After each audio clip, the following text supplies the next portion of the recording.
Hi, kayak fishing enthusiast. Today I'd like to talk a little bit about carts, kayak carts. Anyway, to make a long story short, my grandson discovered a really nice little small lake not too far from my home, and he did a little shore fishing there and had great bass luck. The thing is, there's only limited access to this lake. Most of the lake is surrounded by privately owned homes, and the other half is surrounded by marsh, heavy brush. But what he discovered was there's a little trail. It's on DNR nature area, and it's about 200 yards to the lake, so it's great access. Now, my grandson and I both have lifetime Yukon angler kayaks. They're about 75 pounds a piece. Now, when you add all the gear to it, it's even heavier. Now, I've got a few miles on me, and I don't particularly care for carrying a 75-pound kayak 200 yards down a trail. So I started looking into carts. A lot of them are out there, a lot of recommendations. There's some great ones out there. One of the ones that's recommended by people from the Wisconsin Kayak Fishing Club was a Sea Tug. Great kayak rack or cart, great. But it's about 150 bucks. Now, some of the others recommended, like the Wilderness kayak cart, also close to $200. Great carts. I just didn't want to spend that much money. I'd rather put my money into something like adding a nice fish locator, and that's coming, but I just don't feel like spending that much on a cart. So I came across a couple of references to carts from Walmart, little inexpensive ones. They seem like, well, it's worth a try. They're not the greatest, but they're inexpensive and they're pretty sturdy. So what I did is I got one of those carts. Okay, here's the cart. It's fairly sturdy. Aluminum frame. It has a kickstand, which is essential for loading the kayak onto the cart. The wheels are secured with a couple of pins. They're nice heavy-duty wheels. They're almost look like they're pneumatic, but they're not. They're filled with some type of a foam material, so they'll never go flat, which is nice. Okay, and the way this kayak rack is supposed to work is these pads here are supposed to be sitting right at these high points on both sides, and it's supposed to the kayak's supposed to rest on the pads, and the keel is supposed to go through here. Unfortunately, this is not very deep, so the lifetime Yukon kayak that we have, and I assume like many fishing kayaks, the keel is too high. So what happens, instead of resting on these pads, it rests on the keel, and so what happens when you try to strap it down, the cart just rocks back and forth, so it's not very secure. So I came across a video on YouTube where one of the users bought one of these kayak carts, found the same issue. So what he did is he mounted two pieces of 1.5-inch PVC pipe across here. And then what he did is he secured it by drilling through the aluminum frame and then putting a bolt in through the PVC tubing. Now that's fine, but the problem is with our particular kayak, the round PVC pipe won't work well. And the problem is the lifetime Yukon, the keel is round, but the area beyond the keel is fairly flat. So this round PVC pipe would just break right off. So what I did is I mounted two pieces of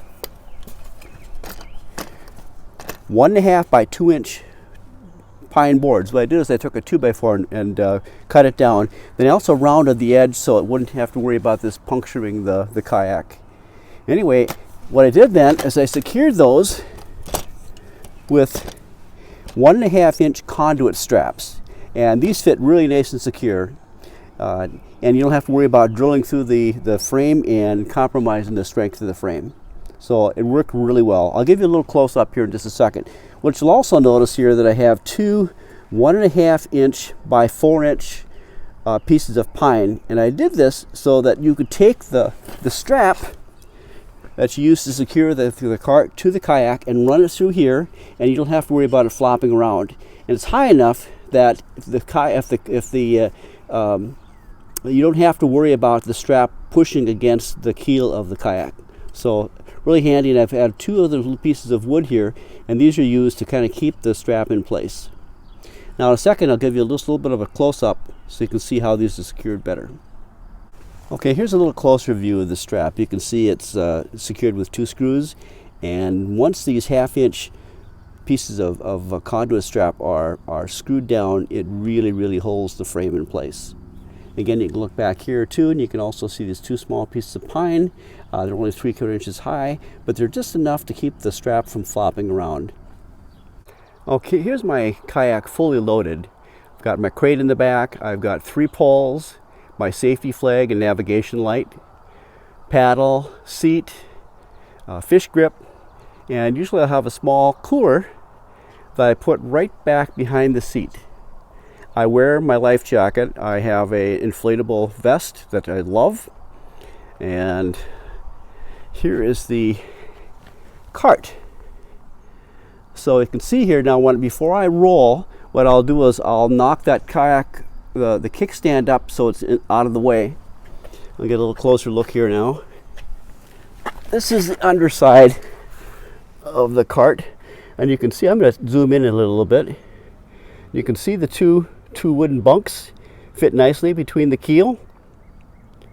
And in a second here, I'll get over a little closer and we'll take a look at the strap here. Okay, now you can see how the strap is secured to the cart. You can see again it's sitting up on top of those blocks, and it really works well. The trick is not to crank it down too tight. Those of you that choose to use ratchet straps, be very careful. Now what I opted to do instead of using a ratchet strap was use a cinch strap. And again, the only reason I use the cinch strap is that this way I won't crank it down too tight. I don't want to damage the hull. You know, in the summer it's not so bad because the cart or the kayak is pretty flexible. But when it gets colder months, I'm afraid it might crack.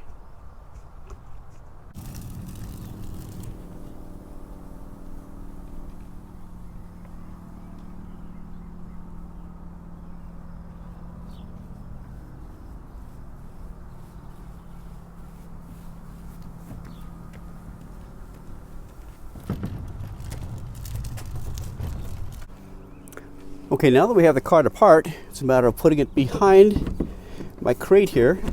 At least in my Lifetime Tamarack it works.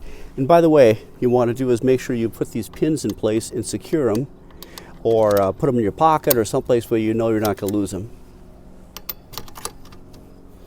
Okay, once they're in place, then my kayak, the wheels fit nicely underneath here, underneath the cart. And then I'm going to secure this in place with a couple of bungee cords. Now, in a particular case, I have hooks here, or they're actually split rings that I attach to the bottom of my crate so I could secure the crate to the kayak. They seem to be good spots to hook in. There. And I run another one in the back here. I have a couple of attachment points here in my kayak that I'm not using, and it seems to work reasonably well. And that's it. Fairly secure here. Not perfect. What you can do though, if you have a hatch, you can put the wheels in the hatch. I have one, but I just prefer to keep it back here. But that's it. Pretty straightforward. Then you can kayak when you're done, put the wheels back on, and wheel the kayak back out to your car or truck. Well, that's it. That's the kayak cart. Again, I want to thank my grandson Tyler. If it was for him finding that lake that's down that 200-yard path, I wouldn't even look for a kayak cart. But now that I have it, it's much easier. Now we can load everything in the kayak, all the gear, everything right at the trailer or truck, and it'll make it a lot easier. Right now, or before this, what we were doing is we were actually carrying everything down to the kayak by the water, so we make 2 or 3 trips each time we'd go fishing. Much easier. And the cart we bought from Walmart, it was about $43. It's a good investment, but just bear in mind that you're going to have to modify it because most of the time it just does not work on most fishing kayaks. And anyway, with that said, if you have any questions, please leave a comment below. Otherwise, you can PM me as well. And happy kayaking.